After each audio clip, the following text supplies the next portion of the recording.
Hello everyone, welcome back to our new video. और आज इस वीडियो में हम बात करने वाले हैं फंक्शन या मेथड के बारे में। बेसिकली फंक्शन या मेथड के बारे में क्लास 10th में आपने ऑलरेडी पढ़ लिया है और इसके बारे में हमने एक सेपरेट वीडियो में ऑलरेडी बात करके रखा हुआ है। तो अब अगर आप उन वीडियोस को नहीं देखे तो मैं आपसे रिक्वेस्ट करूंगा, प्लीज आप उन वीडियोस को देखो। काफी अच्छे से एक्सप्लेन किया हुआ है, हर एक चीज को मैंने काफी बारीकी से समझाने का कोशिश किया है आपके लिए। आज के वीडियो में फिर हम क्या बात करने वाले हैं सर? तो आज की वीडियो में बस हम इतना बात करेंगे कि फंक्शन से हमें क्या बेनिफिट मिलता है। That's it. So without wasting our time, let's start. सबसे पहले हम जानेंगे कि फंक्शन का डेफिनेशन क्या होता है।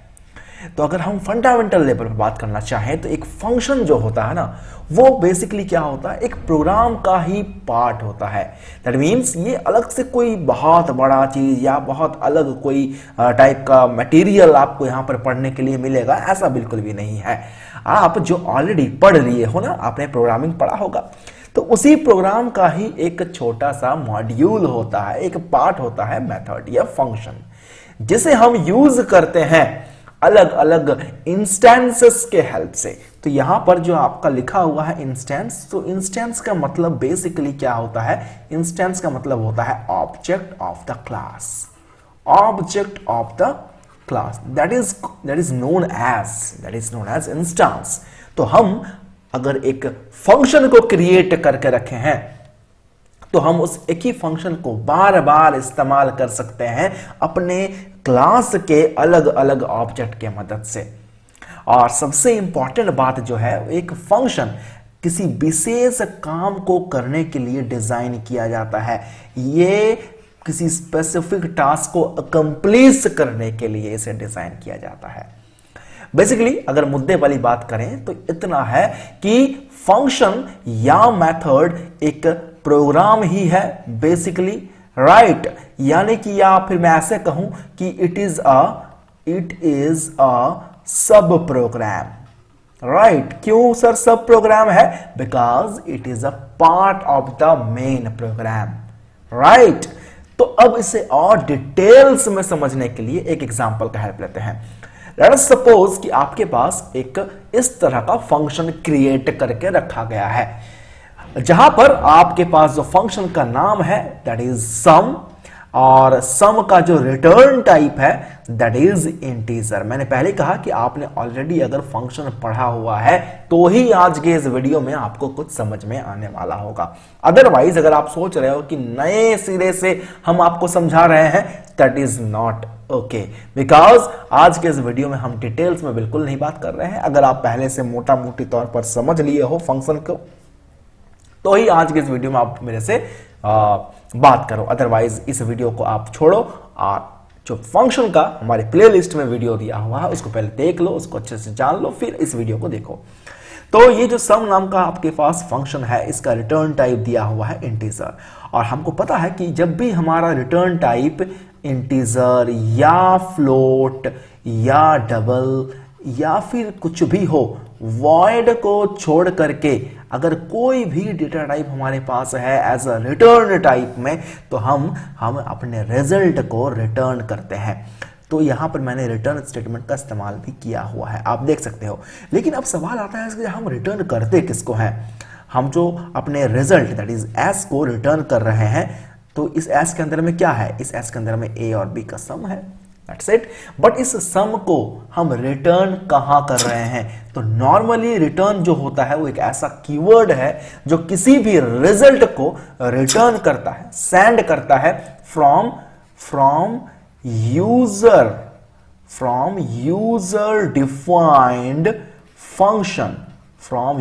डिफाइंड फंक्शन टू मेन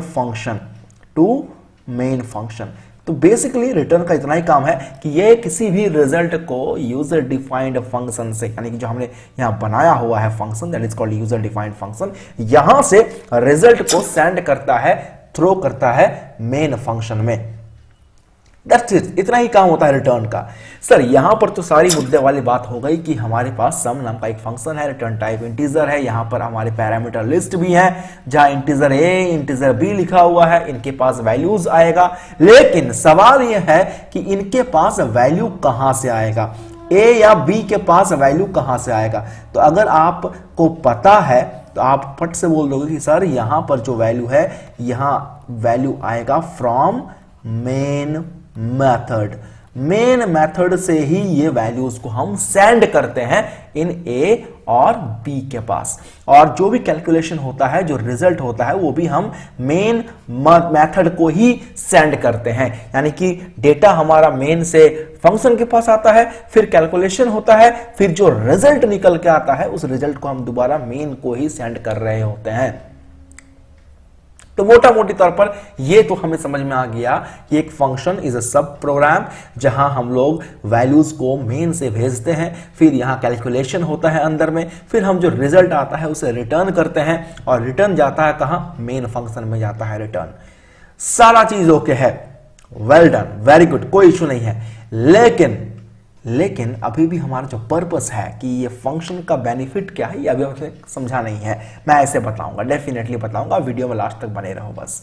अगला हम देखते हैं कि जब फंक्शन क्रिएट हो चुका होता है तो अब नेक्स्ट काम होता है कि कॉल द मेथड। उस मेथड को जो कि आपने क्रिएट कर लिया है उसे अब आप कॉल करो। कॉल कहां से करते हैं, तो कॉल भी करते हैं फ्रॉम मेन मेथड, कॉल भी करते हैं मेन से। यानी देख रहे हो ना कि हम सारा काम, जो भी काम है वो सब हम करते हैं मेन से। मेन मेथड ही आपका सारा कंट्रोल हब है, वहीं से मेन से हम वैल्यूज को भेज रहे हैं ए और बी के पास, मेन में ही हम रिजल्ट को रिटर्न भी कर रहे हैं, और मेन से ही हम अपने फंक्शन को कॉल भी कर रहे हैं। आई होप आपको ये बात क्लियर है कि सारा कंट्रोल जो है किसी फंक्शन का वो मेन से होता है। लेकिन अभी भी हमारे ये बात क्लियर नहीं है कि हम इस फंक्शन को इस्तेमाल क्यों कर रहे हैं, या फिर फंक्शन का इस्तेमाल हम लोग करते ही क्यों हैं। देखें, ये जो मैंने शुरू में लिखा हुआ है, ये आपका लिखा हुआ है मेरा फंक्शन, राइट, जहां सम नाम का फंक्शन हमारा, ए और बी दो पैरामीटर हैं, और रिटर्न टाइप हमारा इंटीजर है। इस एस के अंदर में हम ए और बी के वैल्यू को सम कर रहे हैं, और इस एस को हम रिटर्न कर रहे हैं मेन मेथड में। जैसे हमने पब्लिक स्टैटिक वॉइड मेन को यहां पर डिक्लेयर किया स्ट्रिंग args, इसके अंदर में हमने सबसे पहले क्या किया, एक ऑब्जेक्ट क्रिएट किया। ये सम नाम का जो क्लास है उसका ऑब्जेक्ट क्रिएट किया ob। अब तुम बोलोगे सम नाम का क्लास कहां है सर? लेट अस सपोज कि ये जो हमारा यूजर डिफाइंड फंक्शन है ये किसी क्लास के अंदर में है और उस क्लास का नाम सम है।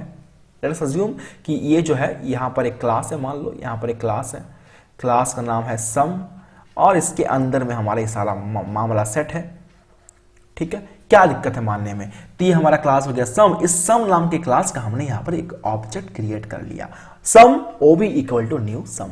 तो यहां पर हमने ऑब्जेक्ट जो है वो क्रिएट कर लिया है, ऑब्जेक्ट क्रिएट कर लिया है। क्यों? क्योंकि हमें पता है जो जावा भाई साहब है ये purely object oriented programming language है। इसमें कुछ भी आपको इस्तेमाल करना है तो then you have to create a object of the given class, right. अब हम क्या करेंगे सर? अब हम सिंपल कुछ भी वैल्यू जो हम रिटर्न कर रहे होते हैं ना बाबू, तो उसको मेन में रिटर्न करते हैं, राइट। अब मेन में भी उसे एक्सेप्ट करने वाला कोई होना चाहिए। ये रिटर्न क्या करता है? सेंड कर देता है, किसको? रिजल्ट को। अब सेंड करने के बाद यहां पर कोई ना कोई रिसीव करने वाला होना चाहिए वेरिएबल, तो यहां पर वेरिएबल है इंटीजर p, जो इन वैल्यू को, जो कि s का वैल्यू होगा, उसको एक्सेप्ट करेगा।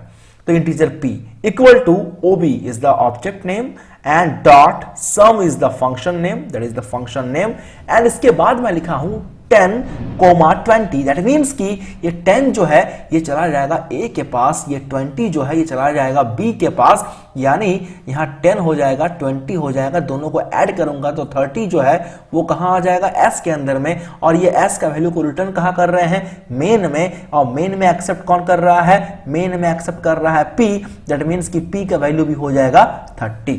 That's it. यहां तक मामला सेट है, हमने समझ लिया कि कैसे करके हम फंक्शन को एक्सेस करते हैं, लेकिन अभी भी पर्पस हमारा क्लियर नहीं हुआ है। चलिए अब हम समझते हैं पर्पस को कि आखिर क्या फायदा है अगर हम किसी फंक्शन को इस्तेमाल कर रहे हैं। तो शुरू में मैंने आपको बताया था कि फंक्शन हम एक बार बनाते हैं और उसको हम अलग अलग बार इस्तेमाल करते हैं।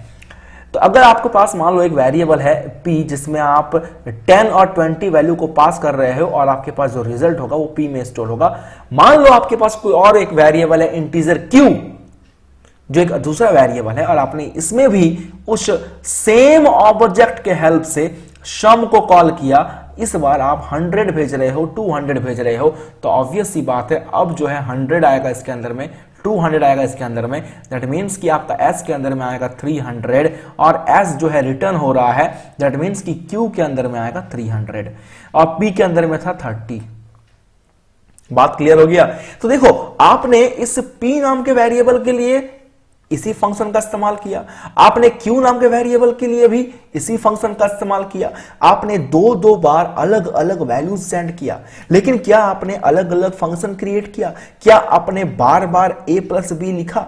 नहीं, हमने a प्लस बी एक ही बार लिख दिया है, लेकिन हम वैल्यूज बार बार पास कर रहे हैं और हर बार हम उस फंक्शन को एक्सेस कर रहे हैं। लेकिन यहां पर हमें बार बार एक ही कोड यानी कि बार बार हमें a प्लस बी लिखने का जरूरत नहीं पड़ रहा है, बस हम उस फंक्शन को कॉल कर दे रहे हैं और वैल्यूज को भेज दे रहे हैं, सारा मामला सेट हो जा रहा है।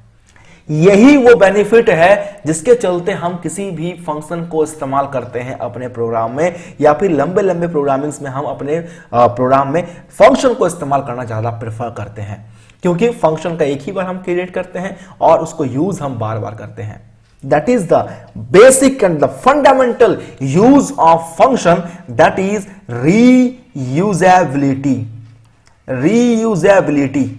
That is the basic and core use benefit of function और method, जिसके चलते इसका इस्तेमाल इतना ज्यादा इस्तेमाल किया जाता है। साथ ही साथ अगर मान लो, ये तो हो गया अलग अलग वेरिएबल्स के टर्म में, अगर मान लो आपने इसी सम नाम के क्लास का एक और ऑब्जेक्ट क्रिएट किया, मान लो ऑब्जेक्ट का नाम है obj, पहले ob था अब obj कर दिया, नया ऑब्जेक्ट क्रिएट हो गया इक्वल टू न्यू सम। अब आप क्या कर रहे हो, अगेन एक दूसरा किसी वेरिएबल x इक्वल टू आप लिख रहे हो obj डॉट सम और यहां लिख दे रहे हो आप 105,205। तो इससे क्या होगा कि अब आप पहले ob नाम के ऑब्जेक्ट के हेल्प से कॉल कर रहे थे, अभी आप obj नाम के ऑब्जेक्ट के हेल्प से कॉल कर रहे हो, यानी कि अब आपके पास दो ऑब्जेक्ट हैं, अब आप दो ऑब्जेक्ट के हेल्प से इसको एक्सेस कर सकते हो, राइट। तो इसका मतलब सर वही है कि आप एक ही फंक्शन को एक बार लिख रहे हो, write once and read multiple time. आप एक बार लिखो, रीड बार बार करो, यही कोर और फंडामेंटल बेनिफिट है फंक्शन को यूज करने का। आई होप मैं आपको क्लियर कर पाया हूं कि फंक्शन या फिर मेथड का यूज करने का क्या क्या फायदा है।